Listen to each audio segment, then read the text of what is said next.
लोगों ने प्रश्न किया है कि बर्बरिक को भगवान ने क्यों मारा। मित्रों, ये मैं बताता हूं प्रसंग तब का है जब महाभारत युद्ध शुरू होने वाला था। मित्रों, महाभारत युद्ध शुरू होने वाला था, तभी भगवान श्री कृष्ण ने देखा कि बर्बरिक जो है अपने रथ पे बैठकर कुरुक्षेत्र के तरफ आ रहा है।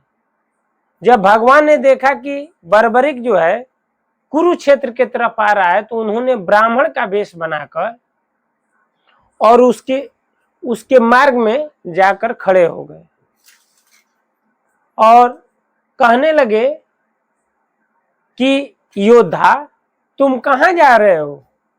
तो बर्बरिक ने कहा कि ब्राह्मण देवता, मैं जा रहा हूं, कौरव और पांडवों के बीच में युद्ध छिड़ा है, उसी युद्ध में भाग लेने के लिए मैं भी जा रहा हूं।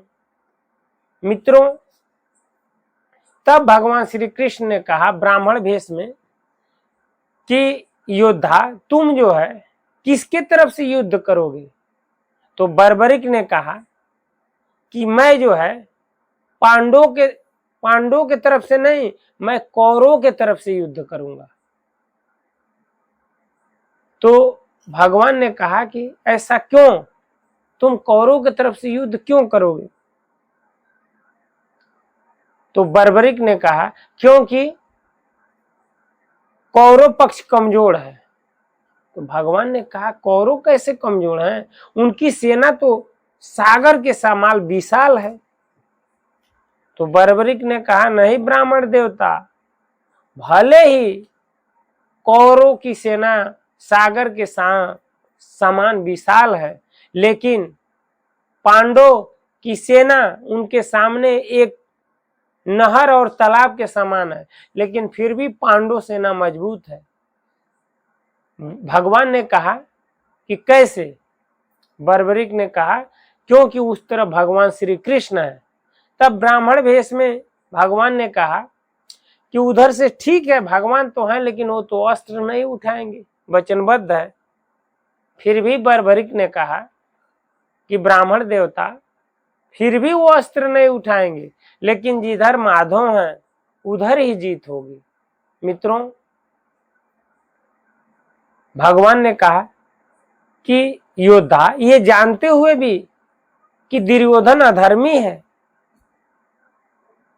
अधर्म पे है, कपटी है, छलिया है, स्त्रियों को सम्मान नहीं करता, ये जानते हुए भी बर्बरिक ने कहा हाँ, ये धर्म और अधर्म की बातें आप जैसे ब्राह्मण जाने, हमें धर्म से क्या मतलब? हमें तो दादी माँ ने, हमारी दादी माँ जो हिडिम्बा है, वो यही सिखाई है कि जो पक्ष कमजोर है उसी की तरफ से युद्ध करना, और मेरे हिसाब से जो है इस समय जो है कौरव पक्ष कमजोर है और मैं कौरव की तरफ से युद्ध लड़ूंगा। तब भगवान ने कहा कि योद्धा, इतने बड़े संग्राम में जा रहे हो और तुम्हारे तुनीर में सिर्फ 3 बाण है, कैसे युद्ध करोगे? तब बर्बरिक ने कहा कि ब्राह्मण देवता, ये 3 बाण तो बहुत ज्यादा है, ये पांडव और कौरव को युद्ध जीतने के लिए मेरे एक ही बाण काफी है। तो ब्राह्मण भेष में भगवान कहते हैं कि मुझे विश्वास नहीं हो रहा, कैसे तुम एक बाण में जो है तुम जो है पूरे महाभारत को जीत सकते हो। तब बर्बरिक ने कहा कि ब्राह्मण देवता, ये वृक्ष देख रहे हैं ना, वो वृक्ष बहुत ही घना था, उसमें अनंत पत्ते लगे हुए थे। इसी तरह ना कौरव और पांडवों की सेना, बर्बरिक कहता है। भगवान कहते हैं हाँ, कहता है बर्बरिक, देखिए मैं एक ही बाण से सारे पत्तों को जो है निशाना बनाता हूं और सबको एक ही साथ छेद दूंगा, और जो है धनुष पे बाण चढ़ाता है और उन्हें विद्या का जो है संबोधन करके मारता है, सारे पत्ते को छेद देता है। भगवान 1-2 पत्ते को जो है दबा कर छुपा कर रखते हैं, उसको भी जो है उसके दिव्य अस्त्र जो है भेद देता है। मित्रों, तब बर्बरिक कहता है कि भगवान ब्राह्मण देवता, अब मैं चलता हूं, देख लिए ना हमारे पराक्रम को। भगवान ब्राह्मण वेश में कहते हैं देख भी लिया और पहचान भी लिया। तो बर्बरिक कहता है अब मुझे आज्ञा दीजिए। मित्रों, तब भगवान कहते हैं कि इसकी आज्ञा मैं नहीं दे सकता। तब बर्बरिक कहता है कि ब्राह्मण देवता, आपकी आज्ञा देने और ना देने से मुझे क्या फर्क पड़ता है, आप मेरे मार्ग से हट जाइए। भगवान कहते हैं नहीं बर्बरिक, ये छोटा मोटा चमत्कार तो मैं भी दिखा सकता हूं। ब्राह्मण वेश में थे। बर्बरिक ने कहा ब्राह्मण देवता, आप ब्राह्मण है इसलिए मैं सम्मान कर रहा हूं, आप मेरे मार्ग से हट जाइए नहीं तो खैर नहीं होगा। भगवान कहते हैं ब्राह्मण वेश में, ये छोटा मोटा चमत्कार मुझे दिखा रहे हो, मैं ऐसा नहीं करने दूंगा। बर्बरिक कहता है तो ठीक है ब्राह्मण देवता, मैं यहीं से पूरे पांडव सेना को समाप्त कर देता हूं। और अपना धनुष बाण उठाया और दिव्यस्त्र का प्रयोग किया और जो है वहीं से जो है सारे पांडवों को मारने के लिए तैयार हो गया। तब भगवान ने अपना जो है दिव्य रूप पकड़ा और सुदर्शन चक्र से उस बर्बरिक का गला काट दिया। जब बर्बरिक का गला कटा तो गला कटते ही वो कहने लगा कि भगवान, मैं तो आपको पहले ही पहचान लिया था कि आप ही ब्राह्मण वेश में हैं, इसलिए मैं आपको बार बार चिढ़ा रहा था, गुस्सा दे रहा था कि आप मेरा वध कर दें, और आप वध कर देंगे तो मेरी मुक्ति मिल जाएगी। बर्बरिक पिछला कहानी बताता है कि भगवान, मैं जब छोटा था तो मेरी दादी हिडिंबा जो थी वो मुझे जो है कथा सुनाया करती थी आपकी। तब मैं कथा सुनाते सुनाते जब मेरी जो है दादी ने कहा कि मोक्ष, तो हमने कहा दादी माँ ये मोक्ष क्या होता है?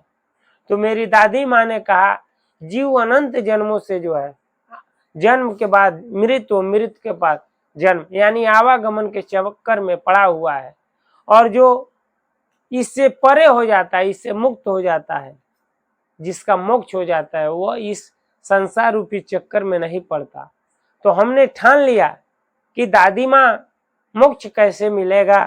तो मेरी दादी ने बताया था कि इसके लिए जो है कई जन्मों की तपस्या करनी पड़ती है। हमने अपने दादी से कहा दादी माँ, हम कई जन्म नहीं गंवाना चाहते, कोई और उपाय बताइए। तब दादी ने बताया था कि या तो भगवान की तपस्या किया जाए या भगवान के हाथों बद्ध हो जाए तो मुक्ति मिलती है। तो हमने कहा था दादी माँ से कि मैं जाऊंगा और भगवान श्री कृष्ण से युद्ध करूंगा और वो मुझे मार देंगे। तब दादी माँ ने कहा था कि भगवान श्री कृष्ण अकारण किसी को नहीं मारते। तब हम जाकर नौ दुर्गा का मैं बरसों तपस्या किया। तब नौ दुर्गा ने अपने 9 रूप दिखाए और मुझे अजय बना दिया। फिर मैं सिद्ध माता का जो है तपस्या किया और भी शक्तियां प्राप्त कर ली, और तब जो है मैं इस कुरुक्षेत्र में आया था। मैं जानता था कि आपको जो है चिढ़ाऊंगा कि अधर्म के तरफ से लड़ूंगा तो आप मेरा वध कर देंगे भगवान, इसलिए जो है मैं आपको बार बार जो है उत्साहित कर रहा था कि आप मेरा वध कर देंगे। तो भगवान ने कहा कि बर्बरिक, ये जो तुम मुझे सुना रहे हो मैं पहले से जानता हूं, क्योंकि वो तो भगवान है ना। बर्बरिक, जो तुमने 9 दुर्गा की तपस्या किया है उसी का ये फल है कि तुम्हारा मेरे हाथों वध हुआ, और तुम्हें जो है लेने के लिए स्वयं भगवती लक्ष्मी आ रही हैं, क्योंकि तुम उस योग्य हो। बर्बरिक कहता है कि भगवान, जिस युद्ध का सारथ्य एक तरफ से आप कर रहे हैं उस युद्ध को मैं देखना चाहता हूं। भगवान ऐसा मुझे वर दीजिए कि जब तक ये युद्ध चले मेरा ये सिर जो है जीवित रहे। तब भगवान ने कहा तथास्तु, तुम इस बरगद के पेड़ पे जो है तुम्हारा सर रहेगा, और युद्ध जब तक नहीं समाप्त होगा तब तक तुम्हारा सिर इसी तरह जीवित रहेगा, उसके बाद तुम मेरे धाम को चले जाना। मित्रों, सच में जो है वह बर्बरीक का सिर उस बरगद पे पड़ा रहा। मित्रों, मैं बता दूं कि जिन लोगों ने यह प्रश्न करते हैं कि बर्बरीक को भगवान ने क्यों मारा, तो मित्रों कुछ ये कहते हैं कि बर्बरीक को नहीं मारना चाहिए या मारना चाहिए, जो ये कहते हैं। मित्रों, मारना चाहिए या नहीं मारना चाहिए, ये भगवान की इच्छा तो छोड़िए, बर्बरीक